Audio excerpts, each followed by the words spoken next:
Welcome to Travel for Curious Minds, brought to you by Jules Verne. I'm Debbie, the Managing Director at Jules Verne. I'm really excited about this podcast.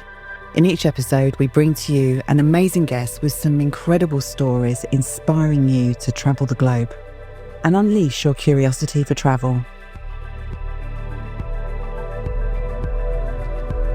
So now, let's go over to your host, Abby, and meet this episode's guest.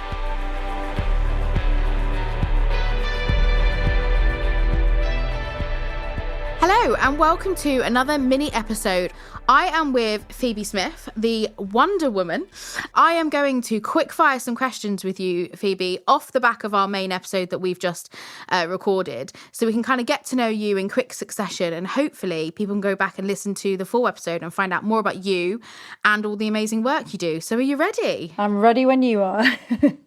So my first question to you is, where in the world is your number one travel destination and why is it that place?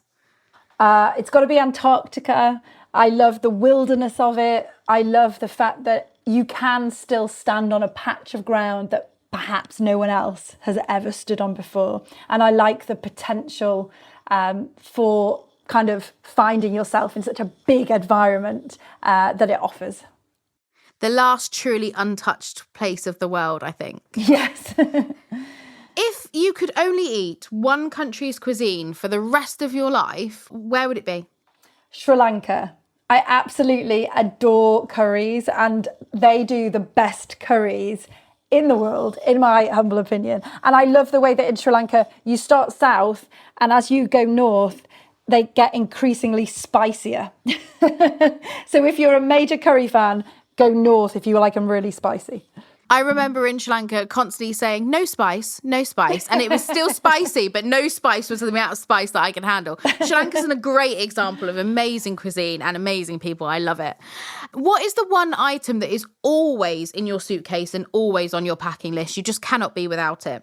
An inflatable pillow, because I believe in getting a good night's sleep wherever you are. And that's for me if I'm going to camp, if I'm on a plane or wherever I find myself. Having a pillow, sometimes even not an inflatable one, just a pillow off my bed at home, I find it means I can sleep anywhere and then wake refreshed for the next adventure.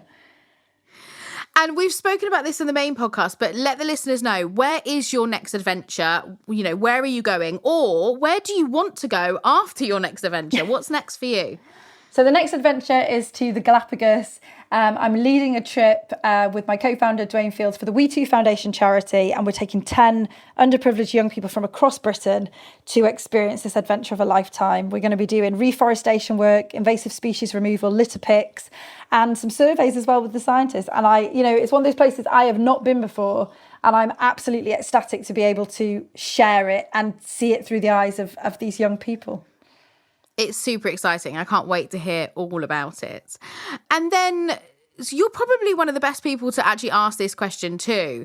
But next year, where do you think is going to be trending? Where will people want to go? Oh God, that's so difficult. It depends what they want. I think there's a massive push towards train travel. I think if you can reach somewhere on train, people are going to want to do it. I think staying somewhere longer also is something that people want to do.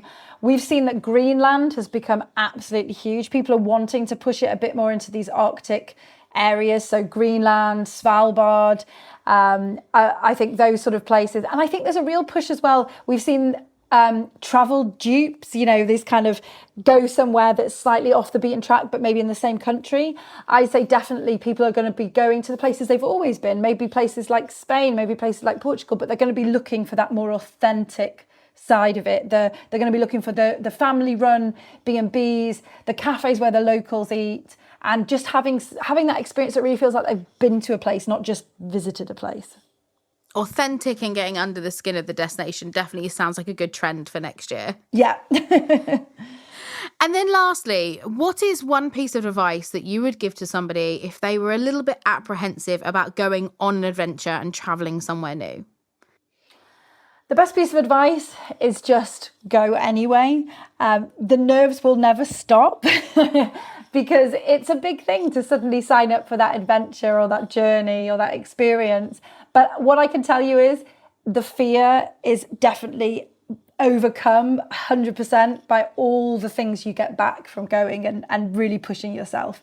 So I'd say just go and do it. You will not look back. And remember that if things go wrong, the best stories are when the worst things happen to you.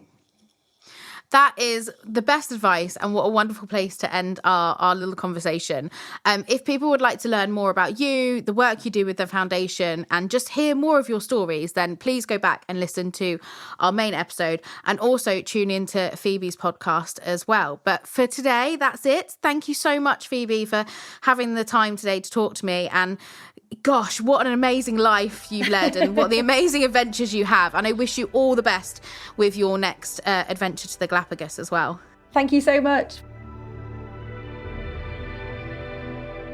I really hope you enjoyed listening to this episode as much as I did. We'd love to hear what you think, so please leave us a review on Apple or wherever you get your podcast. Or you can head over to our Facebook or Instagram accounts or our website, vjv.com. And don't forget, our episodes alternate between full-length conversations and short, sharp chats. So to make sure you don't miss out, subscribe now to get those episodes in your inbox as soon as they launch.